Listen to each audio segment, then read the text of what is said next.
Sex Talk, Erika Miley. 'Cause sexuality is tough. And okay, sex just isn't good enough. No. Sex Talk with Erika Miley. Hey folks, welcome to Sex Talk with Erika Miley. Erika Miley here. Glad to be with you all this week. This week we're going to tackle the thing I think all of us avoid talking about. We're scared to talk about it. And as far as education goes, many of us have little to none. And there's a ton of misinformation about there. And now I'm talking about STIs, also commonly known as STDs. That means sexually transmitted infections or sexually transmitted diseases. I'm tackling this topic today. Actually, I'm not going to mention a name, but I'm going to give a shout out to the person who suggested it, because this was one of those.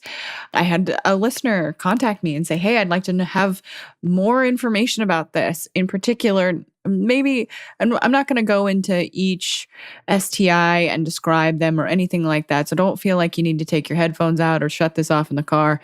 The main thing that I'm going to be talking about today is how to treat yourself if you find out that you have an STI, how to talk to others about it, and how to really destigmatize STIs for you and maybe anybody else that you talk to about them. So I want to kind of get started here. The first thing to know, I think this is probably one of the most important things to know, is if you get that call, you find out you're in the doctor's office or where you're in a clinic or wherever you are, and you find out that you have an STI. First thing, don't panic. This is not a death sentence. You can talk about this with future sexual partners and past sexual partners. This isn't the end of your sex life. Second, this is extremely common. STIs are incredibly common. And this is not something that many of us growing up understood from practitioners or any kind of sex education teachers. That we didn't get this information oftentimes when we were younger. Many times people were met with, wear a condom, be safe, that's the end of it, or don't have sex. Or when they talked about STIs, they talked about them as a death sentence or as that you are bad, you should feel shame, you've slept around, or any of those versions of shaming language to make people feel badly about these things. So again, super common. And the American Sexual Health Association currently is showing reports that nearly half of all people, all of us, not just the US, all people will have an STI at some point in their lifetime. And here's the thing, though. We're not provided any information about how to talk about this, how to talk about STI, and how to come to grips with it inside of ourselves, and then be able to talk to our partners about it. So these are the two biggest reasons why I wanted to talk about this today. So jumping right on into, how do you talk to someone about this? So how do you talk to a prospective future partner and past partners that you have been diagnosed with an STI? The thing I want to tell you is that this conversation can go well, one, and two, that this can be an affirming and supportive experience.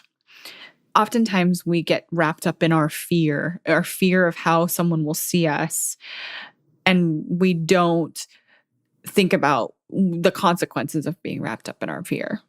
So starting with being very transparent about what you have, and starting with some maybe destigmatizing information and letting them know the thing that I just told you, that nearly half of us in the world will deal with an STI at some point in our life. You telling them this information is actually you taking care of yourself, your health, and being a caretaker for them and their health. Sometimes we get wrapped up in, well, I'm never going to have sex. I'm never going to get to do any of those things. You know, we get into that black and white thinking. And we struggle with that flexibility of thought when we get into that fear-based black and white thinking. Understand that you sharing this information with them allows you to take care of yourself and them. So, next, or so on and so forth. When you should tell them. I mean, this is going to seem like common sense, but really the reason I'm saying this is because when we're afraid, we do get into that space of not knowing what to say, when to say it. So you want to tell them before you have sex with them. Period. The end. This is helpful in creating the trust with that person that you want to have for either short-term or long-term commitments. This doesn't have to be that you need to tell them because you want to have this long-term relationship with them. You may just want to have a one-night stand. You may just want to have a brief sexual encounter with this person. You build trust when you are authentic, when you are honest, because again, you are caretaking for yourself, your health, and theirs. So if you need to break it down, so let's just break this down. You can say, I need to let you know that I have an STI, and I want you to be able to ask me questions about it. I want you to be able to ask me questions about how do we stay protected together? How do we make plans to be able to have these sexual encounters, both experience wonderful, pleasurable experiences, and be able to stay safe? This might go poorly. I'm not going to tell you, like, if you approach this way, it will go awesome. I'm not going to say that to you. I'm not going to blow sunshine up your rear end. This can go badly. You may have come up against disbelief, judgment, fear, rejection. People are afraid of sex and the topic of sex a lot of the time. I am aware. I talk to people about sex all day long. So they may come at you with some of these negative reactions. Consider those negative reactions, because if you can consider them even before they happen, you'll be a little less afraid to be able to talk about, you know what, this is my health. This is your health. I want to be as honest as I possibly can be to be able to help you make a decision about your own body before we have sex together. So if you meet up with any of these responses, for instance, if someone says to you, like, what, I can't believe you have this, or did you sleep around a lot, or any number of shaming questions, you can come back with that. You can come back to them, one, with some of that language around, one, this is incredibly common. Let them know. Half of all of us will experience this at some point in our lives. And second, you can experience getting an STI from one sexual encounter. The number of people doesn't bear any importance on whether or not you can contract an STI or not. When you are having a healthy sexual life, you may be at risk for this. It doesn't necessarily mean that risk should impede you from enjoying having a sexual life, especially when you're having these open conversations and allowing not only you, but the other person that you want to be intimate with to make those decisions. So I hope these conversations go well. And I believe most of them can, especially if you're being honest and you're letting them know that I care about my body and I care about your body. That's why you need to have this information. So all that being said, I do want to give you a resource here, because there's some, there's some really good research about numbers of different kinds of STIs, STDs, and how they're transmitted and all of those things. I would be here for 2 hours talking about those, but I wanted to give you a resource just so that you know where to get it. And I'll make sure that this is in the show notes so that you know where to find more information. The CDC actually has a really good full website that has different diseases and how people contract them. And also how to keep yourself safe and reduce your risk. So it's www.cdc.gov and it's /STD. And they have an entire list that is alphabetical order that will be very helpful for you. And I'm going to also reference scarletine again here. I know that I have mentioned that many, many times before in different episodes, and I can't say good enough things about scarletine. I actually want to reference a specific article, When, Where, and Why, telling your partner you have an STI, and it's by Lakrishna Greco.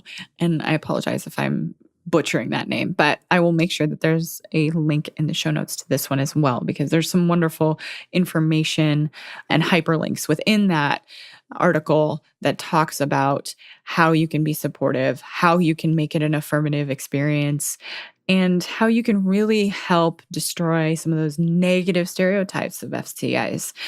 Because again, for the millionth time on this episode, they are incredibly common. I know that people get down the rabbit hole of Googling their different ailments, or like when you have a headache and you Google why you have a headache, you all of a sudden end up down the rabbit hole to cancer, So when it comes to STIs, when it comes to your health in general, please don't go down the Google rabbit hole to diagnose yourself. Go to your local doctor, go to a local clinic, go to a local Planned Parenthood, get tested. Even if you are sometimes people will think, I'm in a long-term relationship, I don't need to get tested. Here's the thing.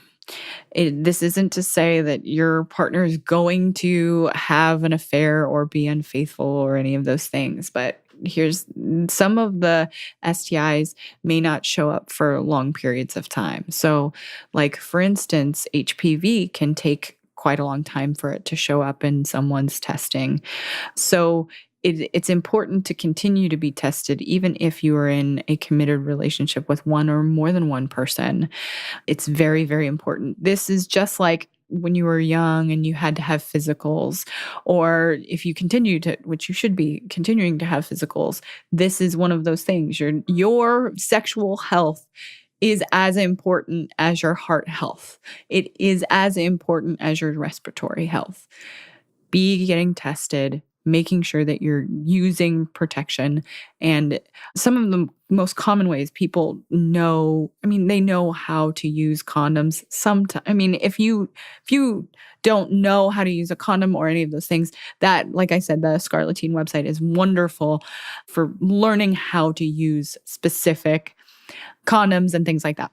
I just want you to be able to be safe and be able to talk about these things in a very, very real way. So again, if you do have specific questions about STIs, or you have questions about finding a sex-positive therapist or whatever the case may be, please feel free to hit me up. Erika, Erika, at erikamiley.com. I'm happy to answer you directly. I get DMs on Instagram. I get emails. I get all kinds of ways people contact me looking for more information. So I'm happy to be a resource to you, but I'm also happy to connect you with resources maybe in your area, especially if you're looking for a therapist in your area and have struggled to find somebody in the past. And we therapists, especially those of us who network online a lot, we can at least try to find you someone.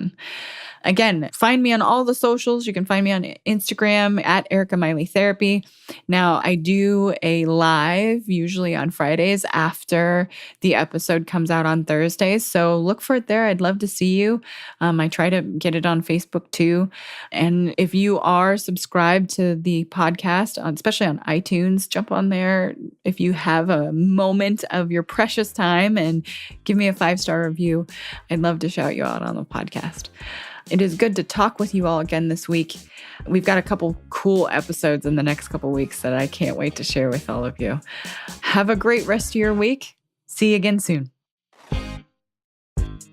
Thanks for listening, folks. Please rate and review on iTunes. That helps this podcast get found. If you leave a 5-star review, let me know about it on any social media, and I'll shout you out on the podcast. You can find my website at erikamiley.com. You can find me on Facebook, the Gram, and Twitter. See y'all next time.